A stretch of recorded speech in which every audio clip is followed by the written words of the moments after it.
Hello friends, আমি দেবজ্যোতি। তো 12 বছর পরে আমরা আবার চ্যাম্পিয়ন্স ট্রফি উইনার, এবং কোথাও গিয়ে 19 নভেম্বর 2023 যে ঘাটা ছিল, আমি বলবো না পুরোটা সেরে গেছে। ওয়ার্ল্ড কাপ আর চ্যাম্পিয়ন্স ট্রফির মধ্যে পার্থক্য আছে, বাট কিছুটা তো ভরলই।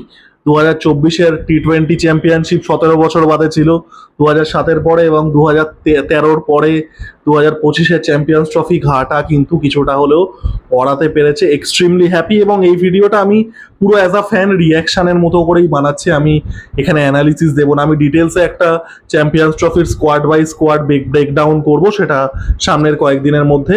এটা জাস্ট ভাই পিওর আনন্দ। এবং কি বলবো আর কি, 252 চেস করতে দিয়ে রোহিত শর্মা ফার্স্টে দারুণ একটা কাউন্টার অ্যাটাকিং নক খেলছেন, 76। He was the man of the match. এবং কোথাও গিয়ে রোহিত শর্মার এই যে অ্যাপ্রোচটা অনেকে ক্রিটিসাইজ করে, অনেকে প্রশংসা করে, বাট কোথাও গিয়ে রোহিত শর্মা যেহেতু ইনিশিয়ালি পাওয়ার প্লেতে ওই রানটা তুলে দিচ্ছে, ওই বাফারটা কিন্তু চলে আসে, পরবর্তীকালে প্লেয়াররা কিন্তু স্লো খেলার একটা জায়গা পায়। Extremely happy. Virat Kohli had a off day today, but he is a great. একটা সেঞ্চুরি আছে, অস্ট্রেলিয়ার বিরুদ্ধেও একটা সেঞ্চুরির কাছাকাছি আছে। মানে বিরাট কোহলির কিচ্ছু প্রমাণ করার নেই, লোকটা বারবার প্রমাণ করে দিয়েছে সবকিছু। এবং যাদের প্রমাণ করার আছে তারা কিন্তু ভালো খেলেছে, যেমন ধরুন শ্রেয়াস আইয়ার, ফ্যান্টাস্টিক টুর্নামেন্ট। এবং এই রানগুলো কেউ মনে রাখবে না। এই যে সেমিফাইনালে 45 ট্রিকি সিচুয়েশনে কিন্তু বিরাট কোহলির সাথে যখন ব্যাট করতে শ্রেয়াস আইয়ার এসছিল সেমিফাইনালে, তখন দুটো উইকেট জলদি পড়ে গেছে। 45 রানের ইনিংস খেলেছিল, আজকেও 48 রানের ইনিংস। এই 40-50 এই ডিফিকাল্ট সিচুয়েশনে 40-50 গুলো কেউ মনে রাখে না, লোকে মনে রাখে প্রথম দিকের ব্যাটসম্যান আর যারা ফিনিশ করছে।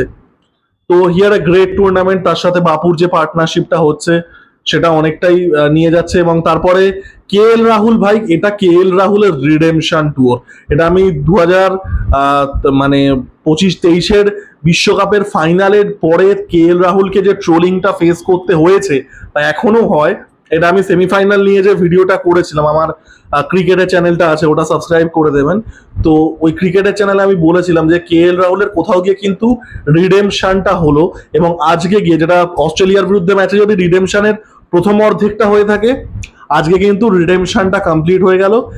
দুর্দান্ত টিম পারফরমেন্স। ইভেন আমি ফার্স্ট ইনিংসের শেষে হাফ টাইমে আমি একটা ভিডিও বানিয়েছিলাম, আমি সেখানে বলেছিলাম যে প্রথম হাফটাকে আমি যদি দুটো শব্দে বলি সেটা হচ্ছে স্পিন, চোক, হোল্ড। এবং সেকেন্ড হাফটাও কিন্তু তাই ছিল। স্পিনাররা কিন্তু পুরোপুরি একটা চোক হোল্ড বজায় রেখেছিল এবং রান স্কোরিং ডিফিকাল্ট ছিল। এবং ওই যে মাঝখানের ফেজটাতে ওখানে শ্রেয়াস আইয়ার, বাপু, রোহিত শর্মা কিছুটা, এবং তারপরে কে এল রাহুল আর হার্দিক পান্ডিয়া এসে ফিনিশ করে দিচ্ছে, এবং জাদেজা লাস্ট রানটা মারছে। ওই জায়গাটা কিন্তু দারুণ ছিল। ওইখানে কিন্তু নিউজিল্যান্ড ম্যাচটা হেরে যায়, যেটা ভারত করেনি, সেটা কিন্তু নিউজিল্যান্ড করেছিল। ওইখানটাতেই গিয়ে তারা কিন্তু ম্যাচটা হেরে যায়। তো ট্রিমেন্ডাস একটা পারফরমেন্স। বিশ্ব মানে আইসিসি চ্যাম্পিয়ন্স ট্রফি লিফট করলাম, পরপর দুটো টুর্নামেন্ট আনবিটেন হয়ে জিতলাম। মানে 2024-এর টি-20 ওয়ার্ল্ড কাপও আনবিটেন চ্যাম্পিয়ন, সবকটা ম্যাচ জিতে। 2025-এর চ্যাম্পিয়ন্স ট্রফিও তাই। 2023-এরও সবকটা ম্যাচ জিতে ফাইনালে হেরে যেতে হয়েছিল। তা না হলে তিনটে পরপর tournament, champions trophy, world cup আর টি-20 ওয়ার্ল্ড কাপ, তিনটে আনবিটেন জিততাম। রোহিত শর্মার আই থিঙ্ক এটা নিয়ে 25টা মানে ম্যাচে রোহিত শর্মা ক্যাপ্টেন্সি করেছে আইসিসি টুর্নামেন্টে, জিতেছে 24টাতে, অকল্পনীয় রেকর্ড। এবং রোহিত শর্মা আজকে স্পেশাল ডে ছিল। রোহিত শর্মা রিসেন্টলি কন্ট্রোভার্সিতেও জড়িয়ে পড়েছিল, আপনারা হয়তো জানেন। কংগ্রেসের একজন নেত্রী তাকে উল্টোপাল্টা মন্তব্য করেছিল। তো কাইন্ড অফ কোথাও গিয়ে রোহিত শর্মারও একটা রিডেমশনের ব্যাপার হলো। এবং ভাই লাস্টে গিয়ে আমি একটা মুহূর্ত দেখছিলাম, যখন মানে হয় না যে জাস্ট প্লেয়াররা, টিম জিতে যাওয়ার পরে প্লেয়াররা জাস্ট মাঠে দৌড়ে চলে আসে এবং স্টাম্প গুলো তুলে নেয় অ্যাজ আ মেমোরেবিলি, অ্যাজ আ স্মৃতি। এবং বিরাট কোহলি আর রোহিত শর্মা মানে দুজনে মিলে দুটো স্টাম্প নিয়ে লাইট সেভারের মতো করে মারামারি করছিল। আমরা যেটা স্টার ওয়ার্সে দেখি লাইট সেভারের মারামারি, সেটা করছিল। ওটা দেখার পর ভাই আমি ওটা এত ভালো লেগেছিল, আমি রেকর্ড করে শর্টসেও দিয়েছি, যারা দেখেননি দেখে নিতে পারেন। ওটা দেখার পর ভাই I can die in peace. কিছু কিছু মানে ক্রিকেট জিনিসটা এমন, আপনাকে কিছু মোমেন্ট দেবে, লিটারালি বলছি, you can die after that.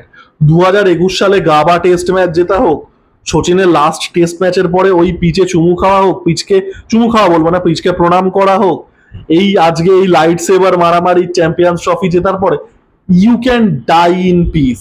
2011 সালে বিশ্বকাপ জেতার পরে বিরাট কোহলি এসে বলবে Sachin Tendulkar has carried the nation for 22 years, it's our time to carry him, এবং তারপরে পুরো মাঠটাকে সচিন তেন্ডুলকারকে ঘোরাবে।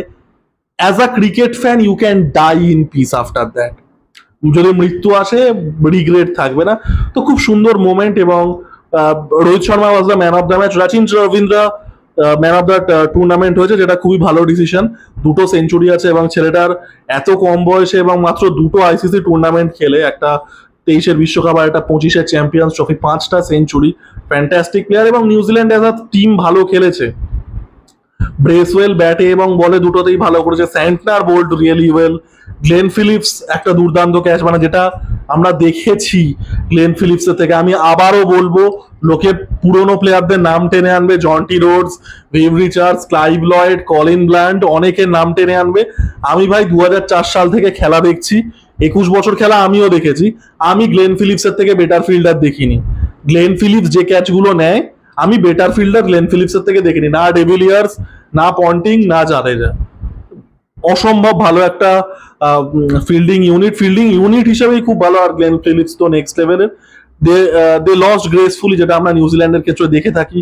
দে are a very graceful team. New Zealand as a nation is very graceful is well.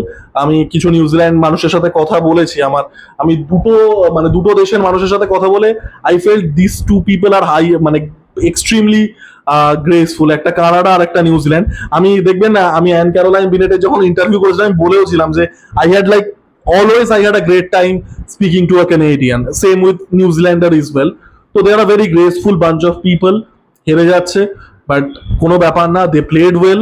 এবং ইন্ডিয়া ভাই 5টা ম্যাচ, এবার লোকে অনেক কাউন্টার ন্যারেটিভ তৈরি করবে, না ভাই দুবাইতে সবকটা ম্যাচ খেলেছে, টিম স্ট্রং ছিল না, সেমিফাইনালে অস্ট্রেলিয়া একটা সেকেন্ডারি টিম খেলিয়েছে, অনেকে কাউন্টার ন্যারেটিভ তৈরি করবে। বাট ভাই মোট কথা, we are the winners of champions trophy. 2013-র পরে 12 বছর বাদে আমরা চ্যাম্পিয়ন্স ট্রফি উইনার। পরপর 2টো আইসিসি টুর্নামেন্ট, 24-এর টি20 ওয়ার্ল্ড কাপ আর 25-এর মানে কি বলবো চ্যাম্পিয়ন্স ট্রফি, আমরা দুজনে 2টো টুর্নামেন্ট জিতলাম। আর কারোর যদি মানে ওই যেটা বললাম যে আমার যদি কোনো টেক অ্যাওয়েজ থাকে, মানে ধরুন আমার এখন 28 বছর 29 বছর বয়স, এই যে বিরাট কোহলি আর রোহিত শর্মার ওই যে লাইট সেভার মারামারিটা, I'll remember this till the day I die. আমি অনেস্টলি বলছি। তো ফ্যান্টাস্টিক মোমেন্ট। আপনাদের কি মানে প্ল্যান জানাবেন। আমি যেরকম এখন বাইক নিয়ে বেরোবো, বন্ধুদের সাথে একটু ঘুরবো আর কি। আপনাদের কি প্ল্যান জানাবেন। নিশ্চয়ই সবারই প্ল্যান ট্যান আছে বন্ধুদের সাথে সেলিব্রেট করার, বাজি টাজি ফাটাবেন। যদিও আমার বাজি ফাটানো হয় না, যেহেতু আমার মা বাড়িতে আর কি একটু অসুস্থ, তাই জন্য আমি বাজিটা ফাটাই না। বাট বাজি তো চারিদিকে ফাটছেই এমনি, সেটা ব্যাপার না। এবং আপনাদের কি সেলিব্রেশনের প্ল্যান জানাবেন। আপনারা কতটা খুশি 2013 চ্যাম্পিয়ন্স ট্রফির সময় আমি যেরকম ক্লাস 11-এ পড়তাম, আপনাদের মনে আছে কিনা সেটা জানাবেন। এবং অবশ্যই জয় হিন্দ।